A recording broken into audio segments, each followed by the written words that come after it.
Ouais, non.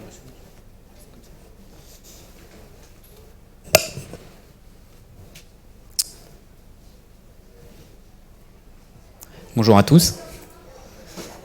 C'est parti pour moi? Ouais. Eh ben merci à Energy Meeting et puis merci à vous de venir découvrir l'avancée de notre équipe à 3 mois de l'entrée en force de la RE 2020. On l'a attendu chez Viscab. Enfin, elle arrive et on voit les acteurs de plus en plus se mobiliser. Vous savez comme moi qu'aujourd'hui la construction s'engage dans un défi écologique sans précédent parce que c'est un poids lourd en termes d'émissions de gaz à effet de serre. Globalement, tous les acteurs sont intéressés par se mobiliser sur cet enjeu. Le problème, c'est que, on le sait, on est dans une industrie qui est très cost-driven, des chiffres qui datent de 2016, mais qui sont toujours d'actualité. Plus de 80% des projets immobiliers sont hors budget, hors délai.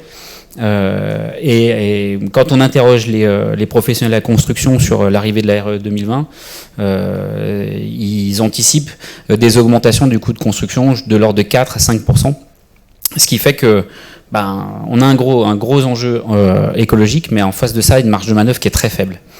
Et par rapport à ça, nous on positionne Viscab comme un spécialiste SaaS 100% français, 100% digital, dédié aux ACV, donc au calcul carbone pour le bâtiment.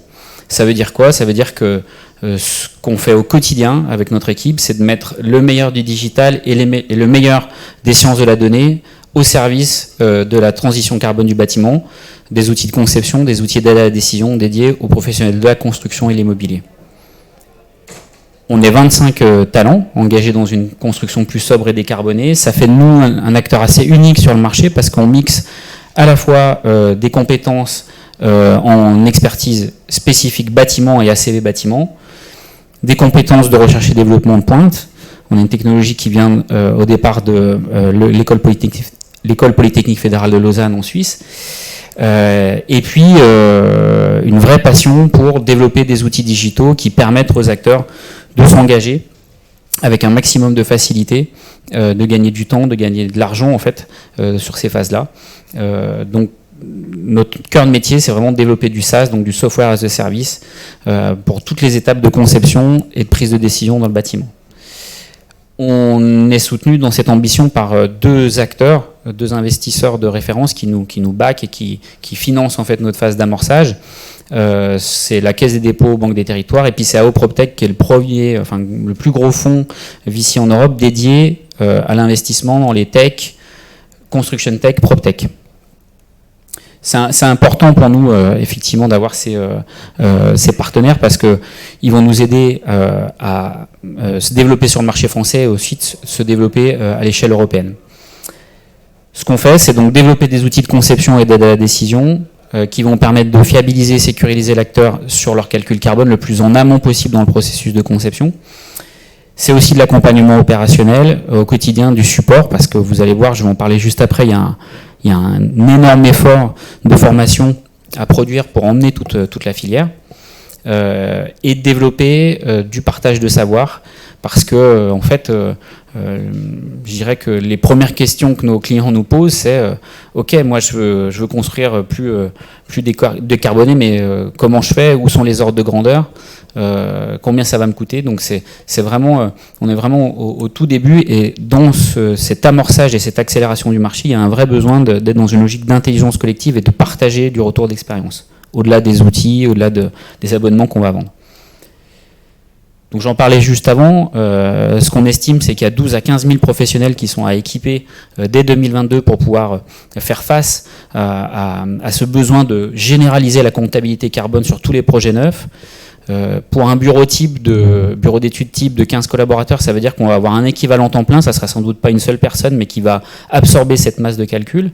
Et nous, le retour d'expérience par rapport à ça, c'est que il faut entre 8 et 10 jours pour former un ingénieur ou technicien d'études à réaliser ces calculs carbone conformes à la réglementation. Donc vous voyez, vous faites 15 000 x 10 à 300 € du jour homme, c'est ce que coûte, je dis pas ce qui est vendu, ce que coûte un ingénieur ou technicien. Ben voilà, la filière, c'est peut-être pas énorme, mais ça va investir au moins 50 millions, doit investir au moins 50 millions d'euros pour former les ingénieurs et techniciens à être capables de réaliser ces calculs de façon conforme dès le 1er janvier 2022. Donc par rapport à ça, nous, ce qu'on fait, c'est qu'on propose des outils d'aide à la conception et d'aide à la décision. D'abord Visca-Beval, qui est un outil dédié à la réalisation de calculs ACV réglementaires. Ils ne le sont pas encore, ils le seront à partir du 1er janvier 2022. Et là, ce à quoi on va s'attacher, c'est de faire gagner un maximum de temps, parce que réaliser un calcul réglementaire en carbone, c'est 5, 7, 10 jours hommes. Quand on est sur des projets d'habitat collectif ou de bureaux un peu gros, on arrive facilement à absorber ces jours hommes-là. Quand on est sur des plus petits projets, voilà, 10, 15 logements, ce que nous disent les promoteurs, c'est qu'ils n'ont pas forcément 10 000 euros, 12 000 euros, 15 000 euros à dépenser dans ces calculs et leur optimisation. Donc là, l'idée, c'est de faire gagner un maximum de temps pour que ça soit moins chronophage, moins énergivore et que ça coûte moins cher. Et puis, la comptabilité carbone, in fine, c'est intéressant, bien évidemment, pour savoir de quoi on parle et pour optimiser par rapport à la norme. Mais ce qui est aussi essentiel, c'est de pouvoir engager des budgets carbone solides le plus tôt possible, le plus en amont possible dans le processus de conception. Donc on a développé un autre outil qui est plus en amont, qui est plutôt sur le stade des skis d'avant-projet, quand on a peu défini. Et c'est à ce moment-là qu'on peut prendre des décisions, on va dire, efficientes techniquement, et qu'on peut tester différentes opportunités, parce que plus on avance dans le projet et plus en fait on referme ces opportunités. Donc on a développé Viscab Explo, qui est un outil non plus de conception de validation réglementaire, mais un vrai outil d'aide à la décision qui permet de mettre les acteurs très tôt autour de la table et en 1 heure de bâtir des stratégies et des budgets carbone qui vont être robustes techniquement et puis qu'on cesse payer. Je reviens à ce que je disais en amont, on a une marge de manœuvre qui est très faible et c'est important que dès le début du projet, donc dès les phases d'esquisse et d'avant-projet, on puisse avoir des budgets carbone qui sont robustes et qu'on puisse planifier l'atterrissage carbone de son projet. Donc voilà, autour des outils, j'en ai parlé précédemment, un support au quotidien pour accompagner, former les acteurs et les accompagner sur leurs projets. Diffuser du savoir via des webinaires, de la démo live, de la formation, et aussi une base de connaissances online. Je vous invite à aller la découvrir, il suffit d'aller sur viscab.io. Cette base de connaissances, c'est une mine d'or en fait pour les acteurs de la construction, du macro au micro, jusqu'à des petits conseils même sur comment faire un calcul carbone de façon plus confortable pour les opérationnels, pour que chacun à son échelle puisse trouver des informations qui lui permettent de s'engager sur cette voie de l'ARE 2020 et du bâtiment bas carbone. Voilà, je pense que j'ai résumé un petit peu notre avancée, puis notre roadmap finalement, c'est d'abord d'attaquer la France, parce que c'est notre marché domestique, c'est le marché qu'on connaît le mieux. Oui, l'ARE 2020, à chaque fois qu'il y a un ramp-up réglementaire, une nouvelle réglementation, c'est une contrainte pour les acteurs parce qu'il faut réinventer ces pratiques, c'est peu sécurisant, mais en même temps, on a la chance d'être le premier pays au monde qui va rendre obligatoire et massifier les calculs ACV bâtiments. On va tous compter de la même façon. Donc ça va nous permettre de massifier de la donnée et de prendre de l'avance, c'est-à-dire que des entreprises comme les nôtres, start-up, on va prendre de l'avance grâce à cette obligation qui arrive un peu plus tôt chez nous qu'en Europe. Et ça va nous permettre demain, grâce à cette savoir-faire, de pouvoir s'exporter. C'est vrai pour les start-up, c'est vrai pour l'ingénierie construction qui s'exporte bien en Europe et ailleurs dans le monde. C'est vrai également pour toutes les PME qui développent des matériaux qui vont rentrer en fait dans cette logique de produire des bâtiments, des matériaux et des équipements qui sont de plus en plus performants dans des logiques d'ACV. Et demain, ça va les aider à s'exporter plus rapidement. Voilà, on a plus de 1000 utilisateurs aujourd'hui, un petit peu sur toute la chaîne de valeur. Chaque jour, c'est des tonnes de CO2 qui sont évitées grâce à Viscab. Donc, n'hésitez pas à aller sur notre site, découvrir notre base de connaissances et puis à rejoindre la communauté pour ceux qui font partie de ceux qui sont engagés au quotidien sur ce défi. Merci beaucoup.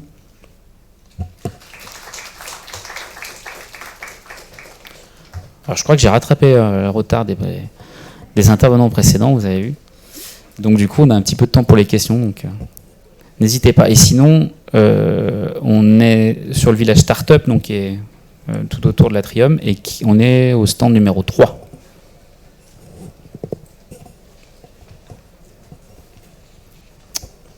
Ok. Voilà, je crois que je vais pouvoir laisser la place à l'intervenant suivant. Merci beaucoup.